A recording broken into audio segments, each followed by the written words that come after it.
Ndugu viongozi, tukiongozwa na Mheshimiwa Augustine Mwarija, kiongozi mlezi wa mahakama ya rufani na jaji wa mahakama ya rufani, Mheshimiwa Abdi Shabani Kagomba, jaji wa mahakama kuu ya Tanzania na kaimu jaji kiongozi, viongozi wote mnaotenga muda wenu kushiriki mkutano huu muhimu, karibuni sana mahakama ya Tanzania. Nakiri kwamba hamkuwa na muda wa kutosha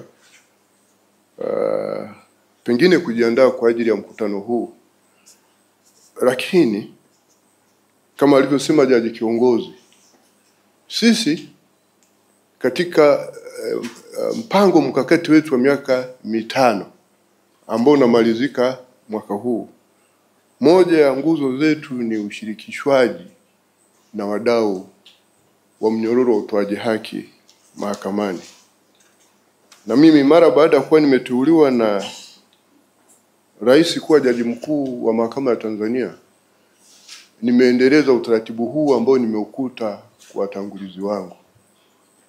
Na jaji kiongozi amejitahidi sana kutaja machache ambayo nimeyafanya. Nimeshiriki mikutano hii ya wadau, na pamoja na waliotajwa, lakini pia nimefanya mikutano mara kadhaa na Tanganyika Law Societies na hata machifu na nimefanya mikutano na ninyi, nimeshiriki kwenye matukio yenu. Kwa hiyo huu ni mwendelezo wa haya, kwa sababu kuna mambo mengi tunaona tunataka yafanyike kwa ufanisi ipasavyo, na kwenye huu mnyororo wa utoaji haki sisi ndio viongozi, ndio driver. Mahakama ya Tanzania ndio driver wengine, kwa sababu mengine yote yakishafanyika huko mwishoni anaishia mahakamani. Kwa hiyo nikasema sasa kadiri tunavyoendelea tuiite sasa mkutano huu ili uweze kujadiliana kuhusu ushirikiano na mahusiano katika utekelezaji wa majukumu ya utoaji haki mahakamani. Na kabla sijaendelea, ningependa mbali ya kuwashukuru kutenga muda wenu kuja kushiriki mkutano huu muhimu, zaidi sana nimshukuru Mwenyezi Mungu kwa rehema na fadhili zake ambazo ameendelea kutupatia hata kuwezesha kuwa hai na kutekeleza majukumu yetu, kila moja kwa eneo lake la wajibikaji. Sisi ambao tulipita jeshini, accountability as per area of responsibility, kila moja kuendelea kutekeleza jukumu lake la wajibikaji kwa eneo lake kwa ufanisi ipasavyo. Na ndio maana leo hata tumepata fursa ya kuweza kufika hapa. Tuna sababu nyingine pengine za kutoweza kuhudhuria hapa. Pengine tungeweza tukawa tunaumwa, au tungeweza kuwa na sababu nyingine za msingi muhimu nazo za kiserikali ambazo kwazo hata wale ambao hatuweza kuungana nao hapa ni kwa sababu kama hizo, kuwa na majukumu mengine equally important au muhimu ya kiserikali. Kwa hiyo sisi wa Tanzania na ambao wengi bado tunaamini uwepo wa Mwenyezi Mungu, tuna kila sababu za kumshukuru Mwenyezi Mungu kutuwezesha kufikia siku hii na hata kuja kushiriki mkutano huu. Kwa mara nyingine tena nawashukuru viongozi kwa kutenga muda wenu kuja kushiriki mkutano huu ambao ni wa msingi sana. Niseme tu kwamba ushirikiano na mahusiano katika utekelezaji wa majukumu yetu mahakamani umejengwa kwenye katiba na kwenye sheria mbalimbali zinazoanzishwa taasisi zetu hizi. Kwa hiyo ni ushirikiano wa kulazimika, wala it is not a matter of voluntariness. It's a mandatory relationship because it is anchored in the Constitution and the laws that establishes our various organizations. Na wote nia yetu sisi wote ustawi wa wananchi. Kwa hiyo tunapokuwa na ushirikiano na mahusiano aina hii, kuna umuhimu moja kuyaimarisha, lakini tutaimarisha pale ambapo pia tunaweza tukatambua changamoto zinazokabili ushirikiano huu na mahusiano haya na kuziwekea mikakati ya kuzitatua. Na niseme tu kwamba wajibu wetu wa kuwajibika kutekeleza yale ambayo ni kila mmoja wamejiwekea au yale ambayo tumewekewa kwa mujibu wa sheria ni wajibu wa kikatiba. Nitarejea ibara 25 ya Katiba ya Jamhuri ya Muungano wa Tanzania inayoanzisha uwajibikaji kwa kila mwananchi wa Jamhuri ya Muungano wa Tanzania na sisi pia tulioko serikalini. Na serikalini, ninaposema serikali, hata watu wanaofikiri kwamba sio wa serikali, Tanganyika Law Society na wenyewe wako serikalini kwa sababu ni professional body, ni taasisi ambayo ya kiutaalamu, ya kitaaluma, ambayo pia inawajumuisha watu ambao wako serikalini. Na ndio maana unaona wajumbe wake, wanachama wake ni pamoja na majaji, wanasheria wa serikali na wanasheria wote walioko kwenye utumishi wa umma.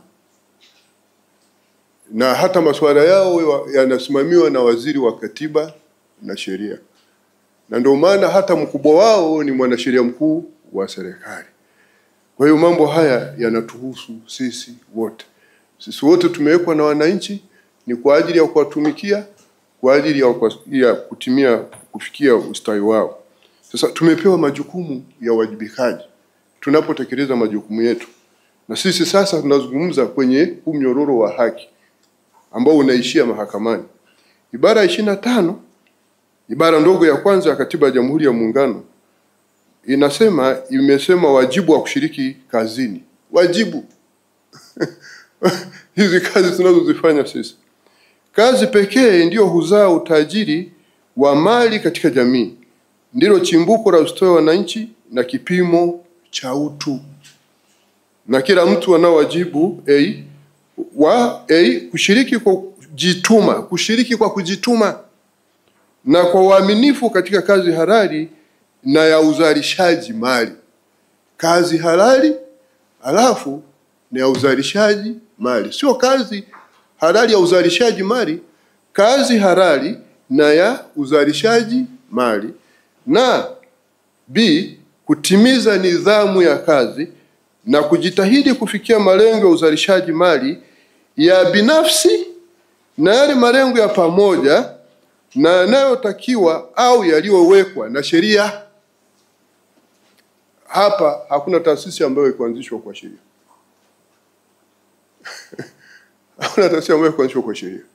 Hata wa PBA, Public Bar Association, msingi wake unatoka kwenye ile sheria ya utekelezaji wa majukumu ya maisha ya serikali. Ndio ikaanzishwa kwa hiyo government notice.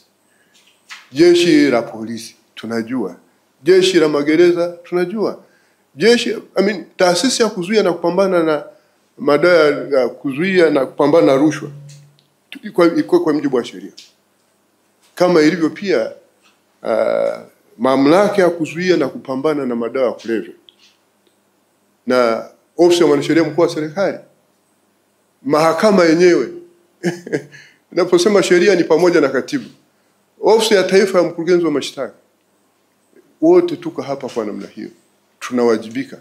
Tukiwa na uhusiano wa aina hii, lazima tuimarishe ushirikiano, tuimarishe mahusiano katika utekelezaji wa majukumu yetu kuhusu utoaji haki mahakamani. Na zaidi ya hapo sasa, kwa vile tunafanya kazi pia kwa mujibu wa sheria ambazo zilianzisha hizi taasisi zetu, zile sheria na zenyewe zimetuwekea uwajibikaji, kwa sababu zimetuwekea mwongozo namna gani tunapaswa kufanya kazi, ni yapi tuyafanye, ni yapi tusiyafanye.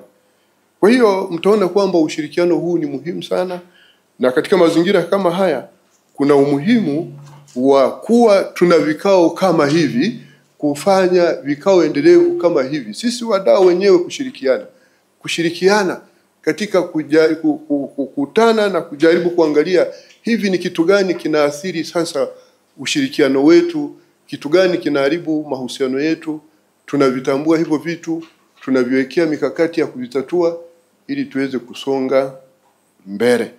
Na mimi ninapendekeza kwenu kwamba at least kwa mwaka, at least kwa mwaka tuwe na vikao 4, kila robo kikao kimoja cha kukutana na kuyaweka mambo yetu pamoja.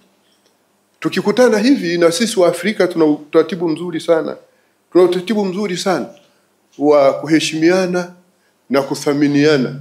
Ukiacha haya maelekezo kwenye katiba, hata kama hiyo katiba isingekuwepo, wa Afrika nao wajua mimi, wa jamii zote na hasa wa Tanzania, wana utaratibu wa kuheshimiana na kuthaminiana pengine kuliko jamii nyingine zozote duniani. Ndio maana unaona bado tuna utaratibu mzuri sana wa extended families, familia jumuishi. Hatujafika huko wengine wanakotaka kwenda, tuache huko, lakini tunaona faida za kuwa na mahusiano haya, kuthaminiana na kuheshimiwa. Unapokaa na watu wengine kwenye familia yako ni baraka. Unajifunza vitu vingi, responsibility inaongezeka ya kuwahudumia hao watu. Na kwa sababu ile jukumu linaongezeka, akili yako inazidi kufanya kazi zaidi ya uzalishaji, kupata kipato cha kuwezesha hao watu unaoishi nao waweze maisha yao ende vizuri, kama ni kuwalisha chakula au hata kuwasomesha. Kwa hiyo jamii wa Tanzania ndivyo ilivyo. Yako haya mambo kwenye katiba, ibara ya 12, kuheshimiwa, kila mtu anastahili kuheshimiwa na kuthaminiwa utu wake. But this kwa Afrika sisi nyimbo. Ndio maana mnaona tuna uhusiano kama huo. Sasa mkutano huu unakuja, ndugu zangu, wakati ambapo tunayo dira mpya ya dira ya taifa ya maendeleo. Dira ya taifa ya maendeleo mwaka 2050. Katika hii dira ya maendeleo ya taifa mwaka 2050, msingi wake mkuu ni utawala, amani, usalama na utulivu. Na maeneo ya kipaumbele ni moja, kipaumbele cha kwanza kabisa, utawala bora na haki, good governance and justice.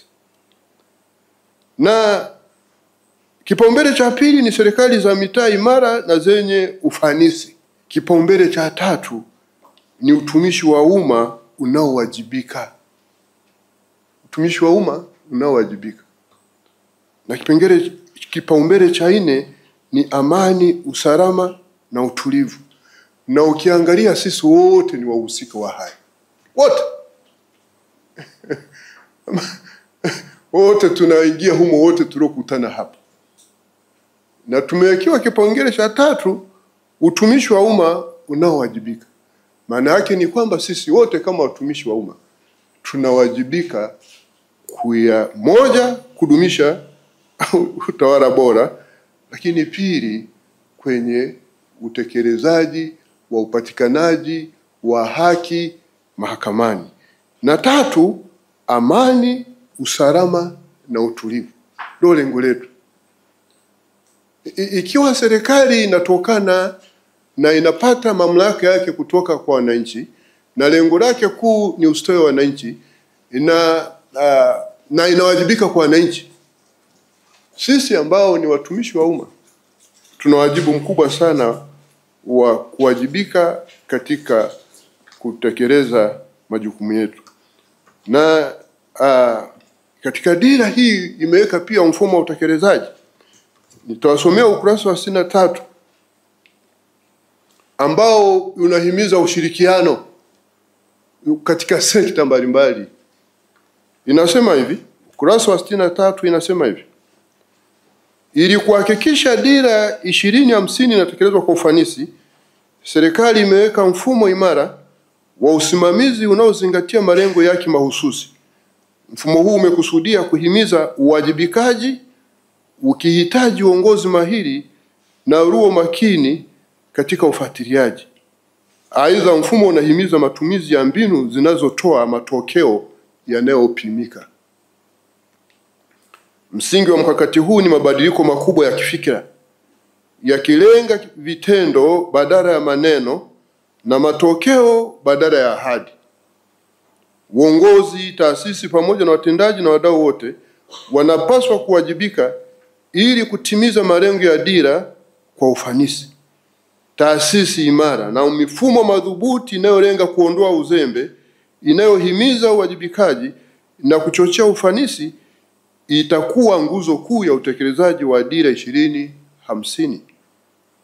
Dira imeweka mfumo madhubuti wa utawala unaohakikisha utekelezaji unafanyika kwa nidhamu. Sera zinasomana, taasisi zinakuwa imara, na sekta na wadau wote wanashirikiana. That is the essence also of this meeting. Kwa hiyo mkutano huu umekuja wakati wake, na nione, na kwa maana hii pia hii itakuwa ni kichocheo taasisi nyingine kuandaa mikutano kama hii na kuwashirikisha wadau muhimu kwenye hii sekta yetu ya sheria inayohusu utoaji haki. Na ufanisi wa dira niko 64 2050 unategemea uratibu thabiti na usimamizi utakaohakikisha kwamba dira inatekelezwa kimkakati na inajibu changamoto zinazojitokeza. Ushirikiano kati ya serikali, sekta binafsi na asasi za kiraia ni muhimu katika kufikia maendeleo endelevu. Ili kuimarisha uwajibikaji, viashiria vya utendaji vitatumika kufuatilia maendeleo, kutambua changamoto na kuboresha utendaji. Mfumo wa motisha na adhabu utaimarisha utamaduni wa uwajibikaji, ukihamasisha ubora na kuondoa uzembe, na kuhakikisha kuwa utekelezaji unaleta matokeo yenye manufaa. Ndio maana tunaishana vikao kama hivi. Kwa hiyo narejea, ndugu zangu, kuwashukuru tena viongozi kwa kutenga muda wenu kuja kwenye mkutano huu, ambapo tutapata fursa pamoja na mengine kutambua maendeleo tuliyofikia au mafanikio wakati tunatekeleza ushirikiano wetu huu kwenye jukumu la utoaji haki mahakamani. Mafanikio, let us share the whatever success is if any. Ndeni kama kuna changamoto zinazoathiri ushirikiano wetu na mahusiano yetu katika utekelezaji wa utoaji majukumu yetu kuhusu utoaji haki mahakamani, let us also share, tushirikishiane hapa, na hatimaye sasa tuyawekee mikakati ya kuboresha mahusiano na ushirikiano tunapotekeleza majukumu yetu. Kila mmoja wetu hapa ni muhimu. Kila mmoja wetu hapa ni muhimu. Hauwezi ukajiondoa hapo. Mimi nimewasomea hii mambo yaliyoandikwa kwenye ilani. Sikuitunga mimi hii ilani. No, hii dira. Nimewasomea mambo ya kwenye hii dira. Sikuiandika mimi. Lakini kama ambavyo ninyi wote mlipewa fursa ya kushirikishwa kwa kutoa maoni yenu. Maana serikali ilitoa kwa kila mtu apeleke maoni yake, lakini pia ikatoa kwa taasisi, ikiwemo na viongozi wakuu wa zile taasisi. Kwa hiyo inawezekana kama mlishirikishwa, kama hamkushirikishwa ninyi wenyewe hamkutaka, lakini ile fursa ilikuwepo. Ilikuwa na fursa ya kwanza kukusanya maoni, alafu kukawa na fursa ya validation ya yale maoni kabla ya kuhitimishwa na hatimaye kuzinduliwa na Mheshimiwa Rais wa Jamhuri ya Muungano wa Tanzania. Kwa kila mmoja wetu hapa amehusika katika maandalizi ya dira. Ni commitment ya msingi sana, inaturejesha, na hata wanavyoeleza unaona wanatambua na maeneo mengine, kwa mfano uzembe na kadhalika.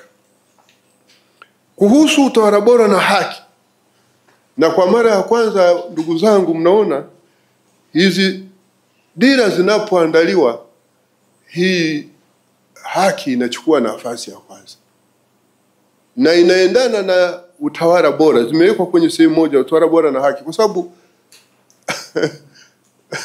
ukiwa na haki kunazaa utawala bora, ukiwa na utawala bora kunazaa haki. Ni vitu vinavyotegemeana. Utawala bora ni muhimili wa taifa imara, niko ukurasa wa 15 wa dira, jumuishi na lenye ustawi. Unahakikisha kwamba kunakuwa na usimamizi wa wazi wa rasilimali za umma, sambamba na kuweka mazingira yanayowezesha wananchi kustawi kijamii, kiuchumi, kisiasa na kiutamaduni. Jamii inayothamini utawala bora inaweka umuhimu kwenye wajibikaji, mapambano dhidi ya rushwa, ulinzi wa haki za msingi za raia, na kuhakikisha fursa sawa kwa wote bila kujali tofauti za kijinsia, kiuchumi, kijamii au hali ya ulemavu.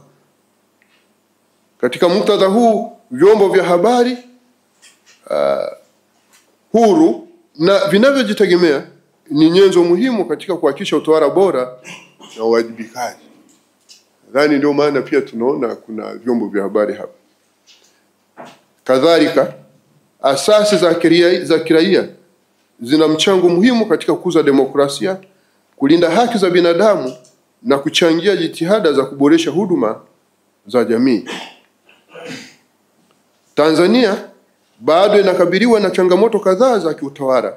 Kwa mfano, vyombo vinavyohusika na utoaji wa haki bado vinakabiliwa na changamoto za kiutendaji zinazozuia kufikiwa kwa viwango vya juu vya ufanisi katika kuwahudumia wananchi ipasavyo. Matumizi mabaya ya madaraka ya baadhi ya viongozi wa umma wanaokwenda kinyume na kuvuka mipaka yao ya kisheria yamekuwa mengi na ya kawaida. Kuhusu msingi mkuu wa dira ambao ni utawala, amani, usalama na utulivu, dira imeandika katika ukurasa wa 14 hivi: Dira 2050 imejengwa juu ya msingi mkuu wa utawala bora, amani, usalama na utulivu. Msingi huu unajumuisha hatua muhimu za kuiheshimu katiba, utawala wa kidemokrasia, mgawanyo wa madaraka na utamaduni wa kisiasa unaokuza ushirikishwaji na umoja wa kitaifa. Dira 2050 inasisitiza utawala wa sheria, ulinzi wa haki na uhuru wa msingi, usalama wa watu pamoja na uimara wa asasi za kiraia. Masuala yenye umuhimu wa kipekee ndani ya dira hii ni pamoja na utumishi wa umma wenye weledi, umoja wa kitaifa na usalama wa taifa na mipaka ya nchi. Msingi mkuu hausimami peke yake bali uko mtambuka unaotoshelezana na nguzo, vichocheo na sekta za kimageuzi. Utawala wa sheria ambao ni kipengele muhimu cha utawala bora unakusudia kujenga jamii yenye usawa, uwajibikaji, haki na kuaminiana. Vile vile unalenga kuhakikisha kwamba kunakuwa na uadilifu katika taasisi mbalimbali na uhuru na haki za msingi za jamii zinalindwa. Lengo jingine ni kuhakikisha kwamba rasilimali na huduma ambazo ni muhimu kwa maendeleo ya watu zinapatikana kwa usawa. Vile vile utawala bora unalenga kuweka mazingira mwafaka ya kuimarisha utulivu na uwajibikaji ili kuwa na uchumi imara, jumuishi na shindani. Pamoja na vipengele hivi, kuna umuhimu mkubwa wa kupambana na rushwa. Hivyo masuala ya kipaumbele katika ajenda hii ni kuimarisha mapambano dhidi ya rushwa, kujenga taasisi imara, kuweka mifumo madhubuti ya kisheria na kusimamia uwazi na uwajibikaji. Na mimi kwa sisi huku mahakamani kwa kuyatambua haya tumeanza kuongoza katika hizi reforms. Nilipokutana na viongozi wakuu wa hizi taasisi za utatu tarehe 19 mwezi wa 8 kwenye ukumbi wa Jakaya Kikwete pale Dodoma, nilipokuwa nashiriki ule mkutano, mengine niliyowashirikisha nitarejea kidogo hapa kwamba nilisema na kusudia kutengeneza kanuni zitakazowawezesha wale watu wanaoshtakiwa kwa makosa ya jinai, watuhumiwa kwenye mahakama za mahakimu isipokuwa mahakama ya mwanzo, na wao hawa washtakiwa na mahakama hizo wao nao wawe na ushahidi wa upande wa kesi ya mashtaka ili wajue kesi zao.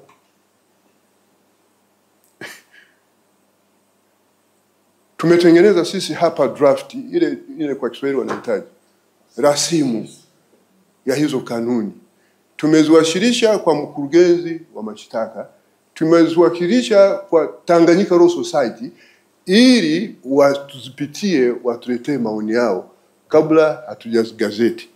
Ilikuwa ifikapo tarehe 19, kwa sababu nisema ikifikapo tarehe 19, nisema ndani ya mwezi mmoja, na mwezi mmoja ulikuwa unaisha tarehe 19 mwezi wa 9.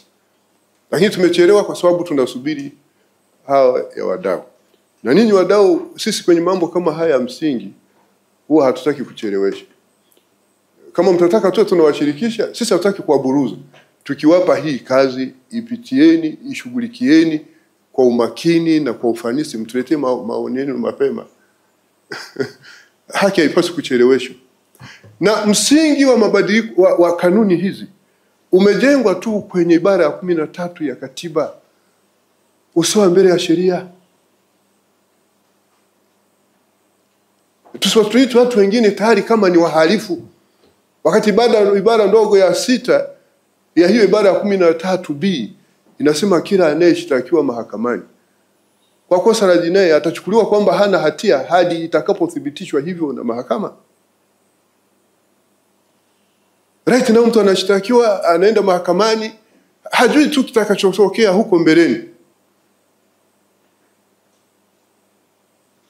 Mahakama ile haina ushahidi, na yenyewe kama inapiga ramli tu.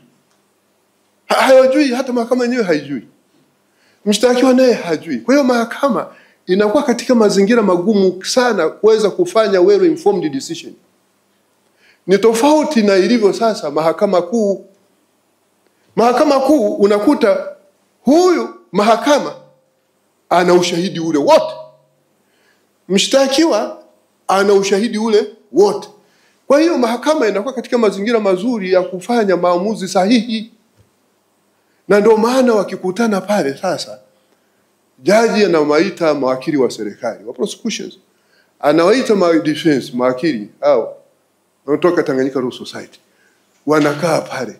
Unaweza kukuta Tanganyika Law Society, na maana wale wakilishi wanaanza kuchokoza, wanasema mheshimiwa jaji, sisi baada ya kulisoma hili jarada, ushahidi wetu tulionao tunaona kwamba kama kesi kwa mfano ni ya mauaji ya kukusudia, tunaona kwamba ushahidi uliopo hautoshelezi kumtia huyu mtu hatiani kwa kosa hili, ila unatosheleza kumtia hatiani kwa kosa la kuua bila kukusudia, na mimi mteja wangu hayuko tayari na sababu ni 1, 2, 3. Mheshimiwa jaji anamuuliza wakili wa mashtaka, Leni, wewe teta attorney, unasemaje wewe? Hasa mheshimiwa jaji, na sisi baada ya kulisoma hili tunaona kwamba kweli kwa tumechambua, tumeona 1, 2, 3 hatuwezi kuthibitisha kosa hili la kuua kwa makusudi. Sasa madamu mshtakiwa yuko tayari kukiri kosa hili dogo la kuua bila kusudia, na sisi tuko tayari, tutabadilisha hati yetu ya mashtaka ili huyu sasa atumie kosa la kuua bila kusudia, na kesi zinaishia pale. Na kesi nyingine wanazifuta, wanaona tu kabisa ushahidi haupo. Ni mfumo mzuri shirikishi. Kwa hiyo tumechelewa sana. Hata kifungu cha 10 na cha 11 vya sheria ile ya mwenendo wa mashauri ya jinai havizuii hawa watu kupata hizo ushahidi wa upande wa mashtaka. Na hata huko sisi mahakamani tumefanya maamuzi ambayo nilizungumza siku ile kuwa sensitive to justice. Huyu mtu upande wa mashtaka una ushahidi wake, anapoandika yale maelezo yake, ile statement yake, yeye hana ushahidi wa upande wa mashtaka, na sio mtaalamu wa sheria, anajiwakilisha yeye mwenyewe. Wao upande wa mashtaka wana maelezo yake, ila yeye hana maelezo yake. Mahakama haina maelezo, ushahidi wa upande wa mashtaka. Alafu anashtakiwa kwa kosa kubwa sana kama kubaka au unyang'anya kutumia silaha na makosa mengine aina hiyo. Huyu mtu sio mtaalamu wa sheria, yeye anajua wakati huu sasa kesi inaendelea, ni zamu yao. Wamalize kesi yao na mimi nitaanza kujitetea baadaye. Sasa tunafanya maamuzi. Anaenda gerezani, anafungwa, anafundishwa na wanasheria walioko kule magerezani na wahalifu wengine. Wanasema hii bwana mbona namna gani? Anakata rufaa. Akikata rufaa, sisi huku ikija tunasema kwa sababu hakumdodosa, he never cross-examined him. Kwa hiyo inachukuliwa kwamba ni admission. Na ninyi wanasheria wa ofisi ya taifa ya mashtaka, msifanye hivi. Sisi sio Mungu. Huyu mtu angewezaje kumcross-examine huyu mtu? Hana ushahidi wa upande wa mashtaka, yeye sio mwanasheria. Yeye anajua tu kwamba mimi zamu yangu itapika, maana wanasema sasa ni kesi upande wa mashtaka. Kwa hiyo anaamini kwamba wao nasema mimi baadaye nitamjibu. Hata hizo taratibu za cross examination anazijua. Nani anawafundishaga wale washtakiwa mle ndani? We cannot afford to have double standard of justice administration in this nation. The procedure that has been impressed in the High Court, let you so apply to the procedure before the subordinate courts accordingly. Otherwise, we'll be contravening the Constitution and will not be defenders of justice. We cannot afford to condone this. We're going to put these procedures in place as soon as possible. Na hii inakuja na faida nyingi. Moja, itaimarisha umakini katika upelelezi. Na upelelezi ukiwa mzuri, watafanya maamuzi. Waendelee na kesi hii mahakamani, chances zao za kuendelea na kesi hii, au wasiendelee nayo. Na wakipeleleza kwa makini zaidi, utakuta kwamba wahalifu wengi ambao sasa hivi wanaachiwa kwa sababu ya udhaifu katika upelelezi, watakuwa wanapatikana na hatia. Na hiyo ndio namna ya kukombati uhalifu, kwa sababu right now wahalifu wengi wanakuja kuachiliwa kwenye mahakama hizi nyingine, anarudi mtaani anaendelea na makosa kama hayo. Kwa sababu wameshajua udhaifu katika upelelezi, na kwa sababu sisi kama taifa kwa muda mrefu tulikondoni hii kitu.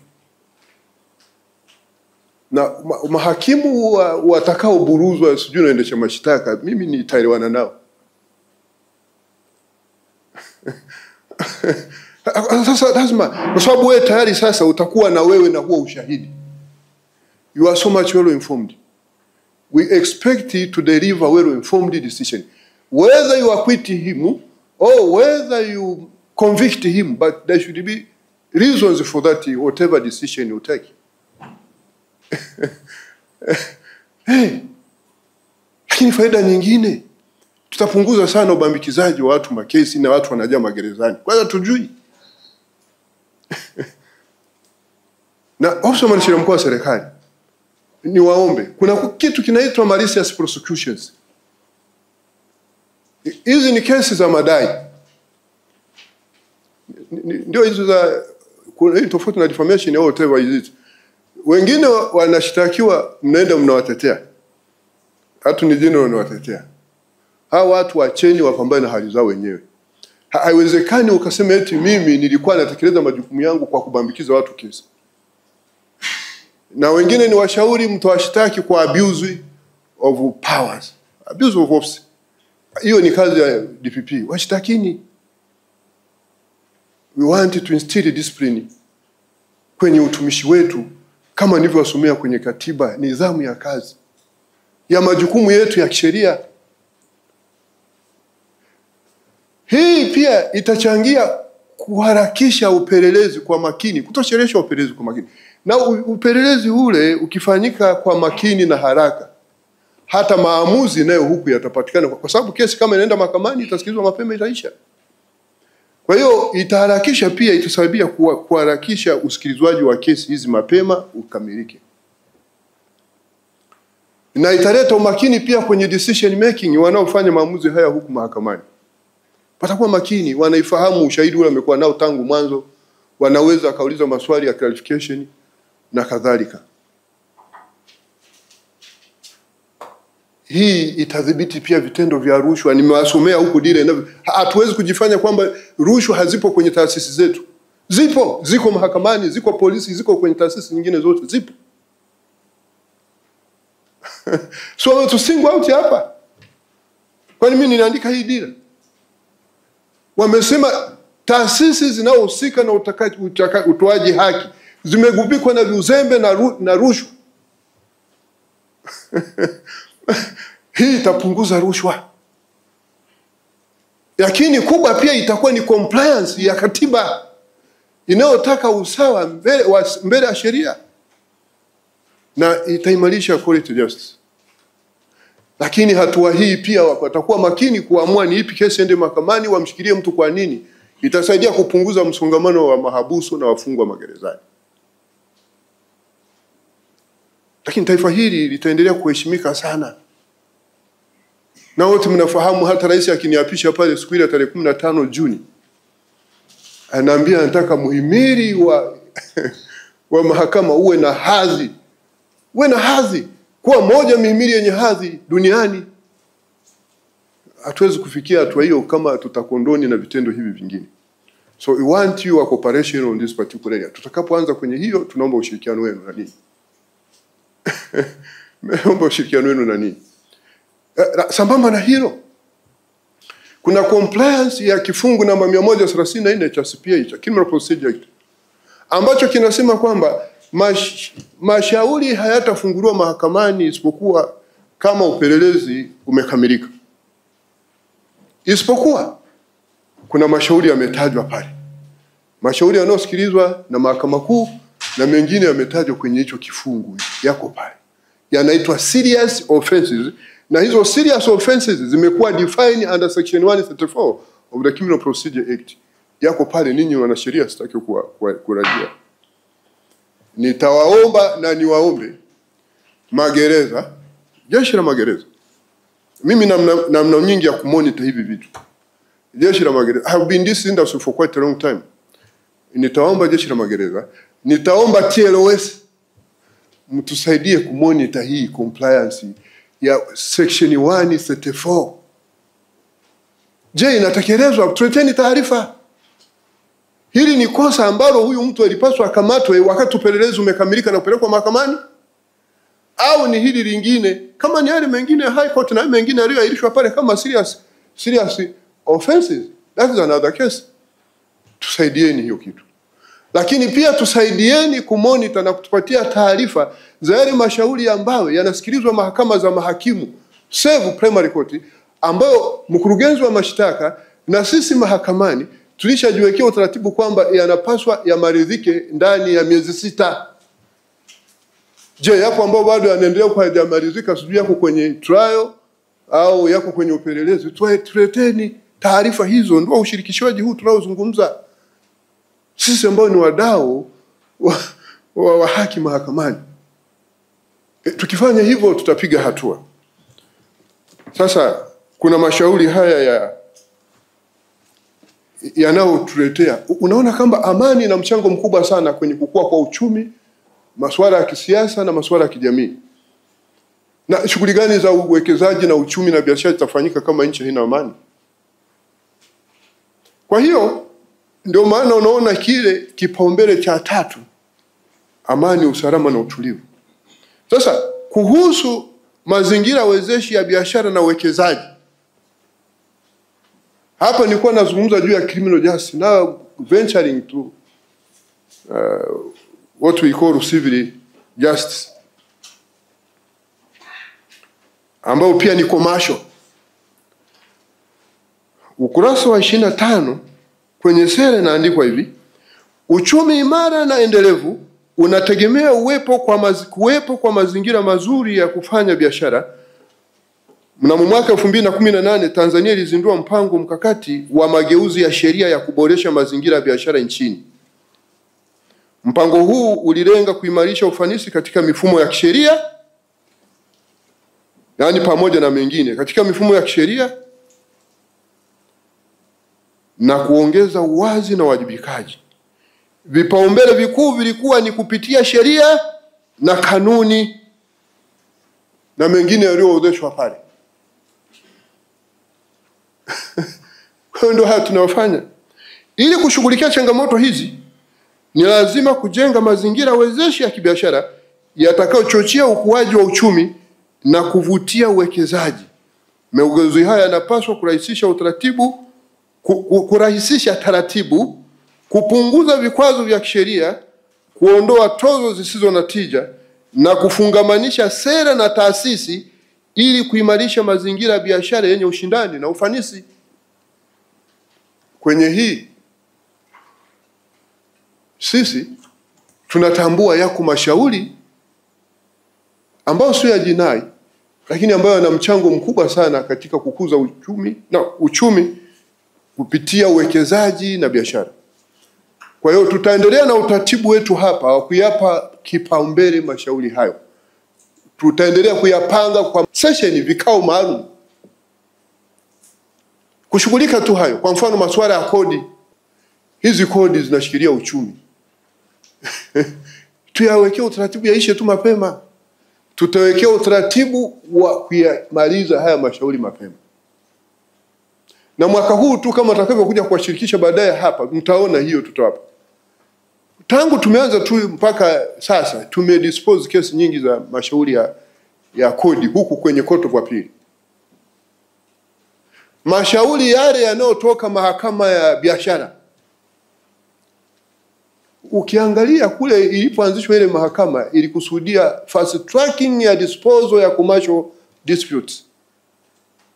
Kwa hiyo kule wanaharakisha. Ikifika kwetu huku inalala usingizi. Tutawekea au tutaendelea kuweka utaratibu, kuweka mkazo kuyamaliza haya ili nayo yamalizike mapema. Vivyo hivyo mashauri yanayotokana na migogoro ya kibenki, mikopo. Na kama kutakuwepo na mashauri yanayotoka Fair Competition Tribunal, maana sasa sheria ilibadilishwa 2024 kuwaruhusu wao wanakata rufaa, na yenyewe tutakuwa tuna fast track yamalizike kwa utaratibu wa kiutawala. Hatutabadilisha kanuni, lakini kwa utaratibu wa kiutawala wa mahakama. Sasa unaweza kubadilisha kanuni leo ukayamaliza yote, alafu na yule bwana wa masuala ya ardhi naye akilalamika.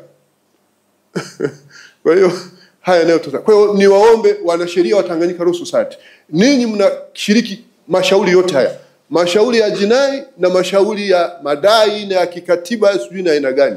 Be so much watchful, be so much responsible. Kila mmoja muwajibike kuwa interference mahakamani na kuwatetea wateja wenu kwa ufanisi ipasavyo. Mimi huku kwetu mahakamani tutaimarisha usimamizi wa kinidhamu kuwahusu ninyi. Kila mmoja hakikishe kwamba anatekeleza wajibu wake. Kwa sababu tunasomea ibara 25 ya kikatiba, majukumu yale ya kisheria lazima tujitume kuyatekeleza, lakini pia kwa ufanisi kufikia yale malengo. Sasa napongea na watu wa Tanganyika Law Society, ninyi watu wa ofisi ya mwanasheria mkuu wa serikali. Mimi ndo nawajua. Mimi yo Solicitor General yenu sijui vitu gani. Ninyi ndo mnasikia mamlaka yenu mmekaimisha kwa Solicitor General. Sasa mtapambana hali yenu ninyi wenyewe. Sisi hatutakondoni. Wale Tanganyika Law Society wanakuja mahakamani huku, ninyi hampo. Hatutaendekeza. Na ushauri wetu ni sisi kwamba tujitahidi, unless when it is so much necessary, hizi cases ziamuliwe on merit. Tuna mwongozo kwenye katiba, ibara ya 107 capital A sub article 2E. Tunapotekeleza majukumu yetu kutofungwa na masharti ya kifundi kupita kiasi hata cha kuzuia haki sitendeki. So tunataka kuimarisha haya, mimi nazungumza haya kuimarisha tu ile sense ya accountability. Yaani to encourage kumaliza hizi kesi kwa nini? Through amicable settlement. Kuliko kuweka uzipaki mahakamani na mwishoni mnashindwa. Alafu mkishindwa sitaonekana kama akili zenu sio nzuri. Afadhali hii suluhishi. Ibara ya 107 capital A sub article 2 D inatuelekeza pia mahakama kukuza na kuendeleza usuluhishi. Ndio maana nazungumza haya. Yaani mnaona hamwezi kwa vyote vile jinsi ilivyo mfikie muafaka. Nendeni mkazungumze, muyamalize haya mambo. Mambo mengine wananchi wale wana haki tu. Alafu unajisikiaje wewe kama mwanasheria wa serikali? Unaenda pale kila ukisoma jarada lile unaona kabisa ilikuwa ni stahili ya huyu watu alafu mimi nasema mna nani. Mimi hiyo siipendi. Na si kwamba siipendi, lakini sisi wote hatuipendi. Ni haki. Tunataka haki. Ninyi wote ni maofisa wa mahakama. Tunataka ile discipline iliyoko mahakamani ionekane huko. Ninyi Tanganyika Law Council wote ambao mnaongozwa na mwanasheria mkuu wa serikali, ofisi ya mwanasheria mkuu wa serikali, tunataka muwe sensitive to justice na nini. Tunapozungumza sensitivity to justice ina nini na wahusu. Haiwatuhusu sisi tu mahakamani huko. Kila mtu hapa ambaye ni key player wa upatikanaji wa justice mahakamani anahusika. Anahusika. Kwa hiyo, na tutakapozungumza hapa leo, pengine tutaweza kuangalia ni maeneo gani ambayo pia ni changamoto yanayotufanya tusifikie malengo yetu ya utoaji haki. I do invite you to be so much confident mnapochangia.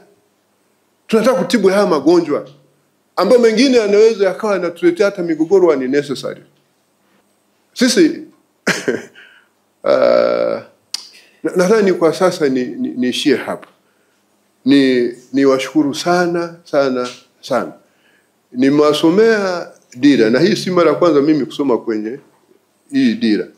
Nimewasomea kwenye katiba. Kadiri tunavyojadiliana haya, mtakuja kuibua mambo mengine mengi ambayo tukiyafanya tutaweza kwenda mbele kwenye hii sekta ya sheria.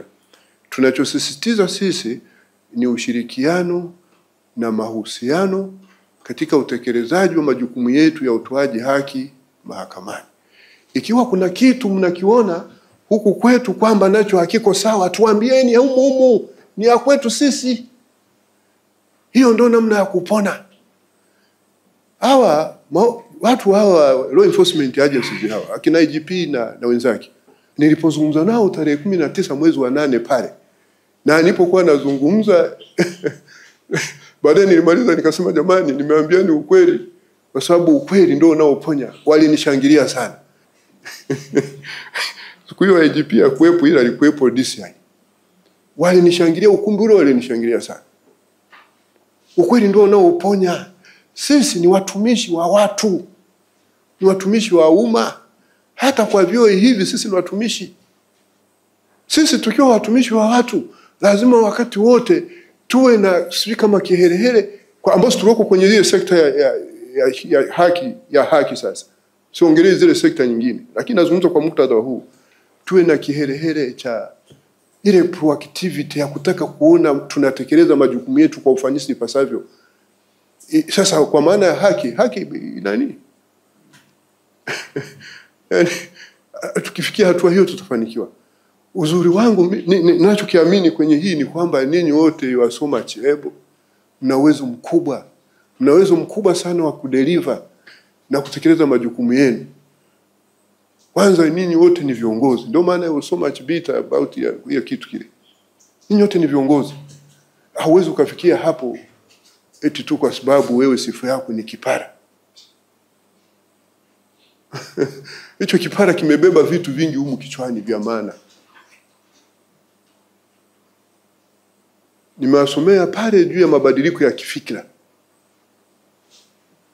ambayo yatajikita kwenye vitendo zaidi kuliko maneno, na matokeo yanayoshenezwa na ushahidi. Niwaombeni sana tuwe wazi kwenye mkutano huu. Tuyazungumze yale ambayo yataimarisha ushirikiano na mahusiano yetu katika utekelezaji wa majukumu yetu ya utoaji haki. Na kama kuna changamoto zozote, tuziwekee mikakati. Sisi hatuwezi kuwa na maazimio. Unawezaje kuazimia kitu ambacho tayari kiko legislated? Ukasema mimi bana hii maazimio imeturudisha nyuma sana kwenye hili taifa. Yaani una sheria iko pale, tena iko embedded hata na kwenye katiba, alafu naweka maazimio ya kwenda wapi msoma? Sasa umeshatoka kwenye sheria, tumelea uzembe na sijui na vitu gani na impunity to the extent kwamba sasa hatutaki kutekeleza sheria, tunataka kutekeleza maazimio ambayo hayatekelezeki. Sasa usipotekeleza azimio, nani atakuwekea sanction? Sisi mahakama kwa mujibu wa ibara 26 tuna jukumu la kusimamia na kudumisha utawala wa sheria nchini. Tunachotaka sisi utawala wa sheria udumishwe, sio utawala wa maazimio. Mnanielewa? Tuna sheria hapa. Mahakama tunafanya kazi kwa kutumia katiba na sheria. Jeshi la polisi hivyo hivyo. Taasisi ya kuzuia na kupambana na madawa ya kulevya hivyo hivyo. TLS hivyo. Ofisi ya mwanasheria mkuu wa serikali hivyo. Ofisi ya wakili mkuu wa serikali hivyo hivyo. Mamlaka ya kuzuia na kupambana na madawa ya kulevya hivyo hivyo kila mmoja wetu hapa. Sisi mahakama hivyo hivyo. Tuna migrate tunadipati kutoka kwenye sheria. Sasa tunaenda kwenye utawala wa maazimio. Mimi nitarudi kwenye sheria kwa sababu sheria hizi ndizo tumezoitwa sisi kuzisimamia.